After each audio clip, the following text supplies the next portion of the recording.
مادر اینقدر حق حقوقی داره که حضرت صلی الله علیه و سلم میگه که همین شخص ایستادگی یک بار هم پدر و هم مادر صداش کنن، اول باید مادر را لبیک بگه، اول مادر را اجابت کنه.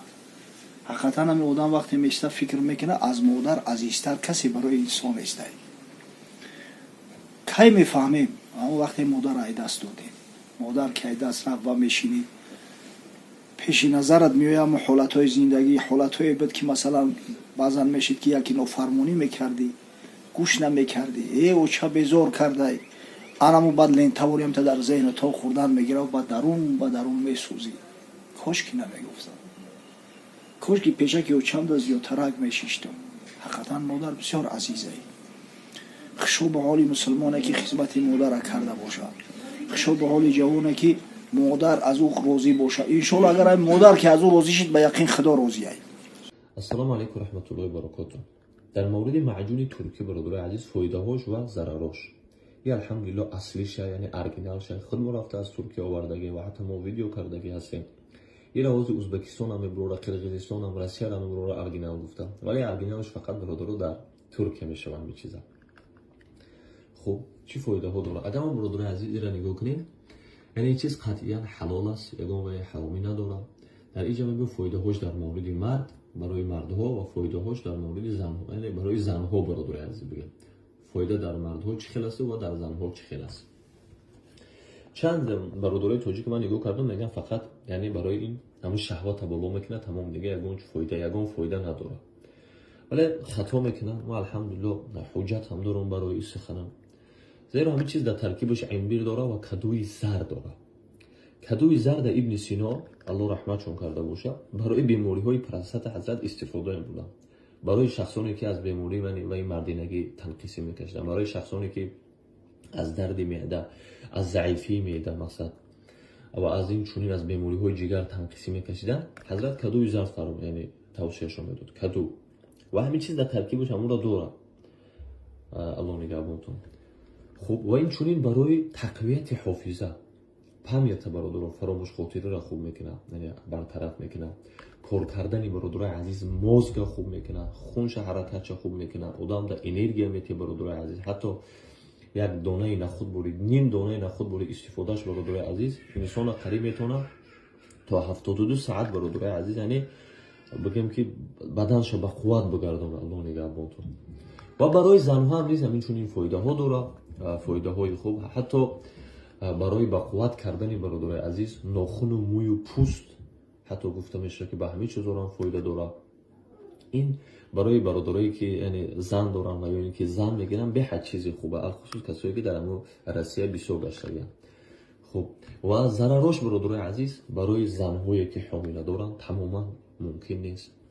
برای شخصایی که بیماری قند استفادهش تماما ممکن نیست. الله نگهبانتون باشه. برای شخصایی که یعنی بگیم بیماری قلبی دارن، بیماری قند دارن و زنهای حامله و این چنین شخصانی که گویم از بیماری های شوش تنقیسی میکشن، او دا برادر عزیز ممکن نیست این چیز استفاده بردن و این چنین در طفلان، در کودکان. انشالله برای شخصایی که لازم است ارگینالش الحمدلله بازم میگیم که با باوری میتونیم تو گفته که ارگینال است. ما خود ما رفته آوردگیم از ترکیه، میتونه درخواست کنی انشالله دستافته همه شهرهای روسیه هست. برادر عزیزم مرحمت، الله یارو مددگارتون باشه. کاش که پیشه که او چند از زیادترک میشیشتم. حقیقتا مادر بسیار عزیزه. خشو به حال مسلمانه که خدمت مادر را کرده باشه، خشو به حال جوانه که مادر از او راضی باشه. انشالله اگر مادر که از او راضی شد به یقین خدا راضی است. الجنة تحت اقدام الامهات. حضرت صلی الله علیه و سلم میگه جنت زیر قدم مادرها. هر کسی میخواد که ایوان جنت بوسه کنه پای مادرش بوسه کنه. سبحان الله. هم یک بچه همسایه داشتیم، مرده که کلام تا بچه نه ریش داره نبیره داره، که جایی که میرفت می اومد اولی مادرش گذشت از خدا رحمتش کنه. اوچه جان یک دعاته، حتی همین سهر کار میرفت می اومد اوچه جان یک دعاته. به همین هیچ جد کم نمیشوه، لیکن مادر هم که خرسند روزی میشوه که وقتی مادر خرسند روزی شد خدای مادر خرسند روزی میشوه. افسوس و صد افسوس که در عصر 21 بچه‌ها کم کم بی‌ادب شدن، به قدر پدر و مادر نمی‌رسیدگی شدن. البته هم کسایی که قدردانی نمیکنن بعد وقتی عذاب ای فرزند دیدن پشیمون میشه و دیگه دیر میشه. واقعی مشتی بعد جنگ در سر خود باید کوفت. خدا رحمت کنه شیخ سعدی را، میگه جوان سر از راه مادر بیتافت، دل دردمندش به آذر بیتافت. یک کمپیرک پسرش چی امری میکنه که گوش نمیکنه، سرکشی میکنه، بیچاره زورش نرسه. آخی چه بیچاره شد پیشش آورد مهد، که ای سست مهری فراموش عهد، نه در مهد نیروی حالت نبود. کمپیرک میگه گهوارش گرفته آورد، گفته سست عهد ای کرنمک، در همی گهواره خواب دی پشه را ای خود درونده نمیتونستی، کونی خدا تازه کرده نمیتونستی، سیبت پریگه تا نمی اومدم تازه نمی کردم. نه در مهد نیروی حالت نبود، مگس راندن از خود مجالت نبود. تا آنی که از یک مگس رنجهی، که امروز سالار و سرپنجهی. تا مسکولات دم نکه، گردن تقوس نکه، تا همون تفلکی هستی که یک پشه را ای خود رانده نمیتونستی، امروز گپی مادر را رد میکنی، به سری مادر تگد میگردونی. به حال رسی باز در قعر گور، که نتوانی از خیشتن دفع مور. اولی میبرن در خاک میمونند، انم کرمای لحد میان چشمات هم میکنن، دیگه انم درانده شو نمیتونی.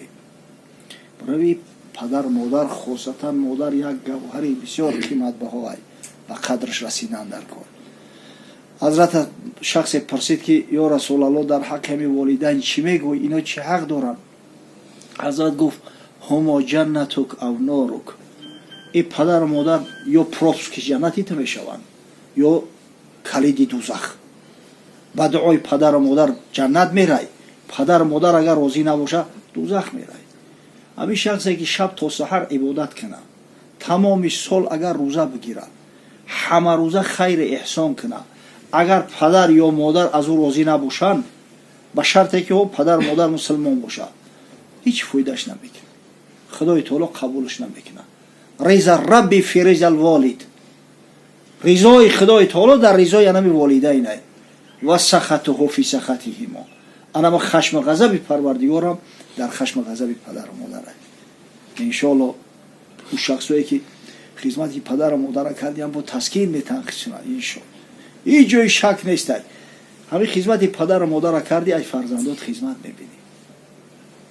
ما همین چیزا رو ولی او عقل ما نمیگیره. حقیقتا همین خیلی زکات مولا دیدی، مولا در کاسه پروردگار در سیف خداوند گذاشتی، او گم نمیشه. خدمت پدر و مادر کردی ای فرزندات خدمت ببینی، جای گپ نیست. فرمان خدا را بردی، رحمت پروردگار البته بالات نثار میشه. یک اکسیوم ای یک کس نقل کرد، یا تاجر گفت قطعی افغان یا افغان قطعی ما سر کار داریم، بیزنس که داریم، او بار میزنه میاره و مایجای سرحد میگیره. $10,000 میگه در روی یک کروبکا اومده موده. $10,000 نلیچکا میگیریم برورا یک کروبکاش در دروش پول.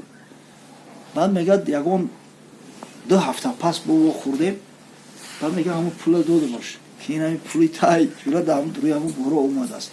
همه گریف میگه او تا دنگلش تو دام دروی سومکاش. نه رحمت نه تشکر، من امید داشتم که اقلا یا رحمت میگه وخی میگه که تو مردک بدای مسلمان بدای. بعد گفتم ای بچه اقلا هم یک رحمتی سری دستکیرم نمیگوی، همین خراماز اسلوجید نکردیم. گو من ایرد زکات چه دادگیم کجا میشوه، خداوند میونه میرسونش. زکاتی مولا دادگی من رحمتی را گفتگیم پیشکی. انمی کسی که خدمت پدر و مادر کرده حتما ای فرزندش خدمت میکنه. یک سال در امریکا بودیم، سال 2009 بود. بعد همی در بورای بیمه گپ رفته، در بورای خانه بی پرستارا و دیگر و دیگر.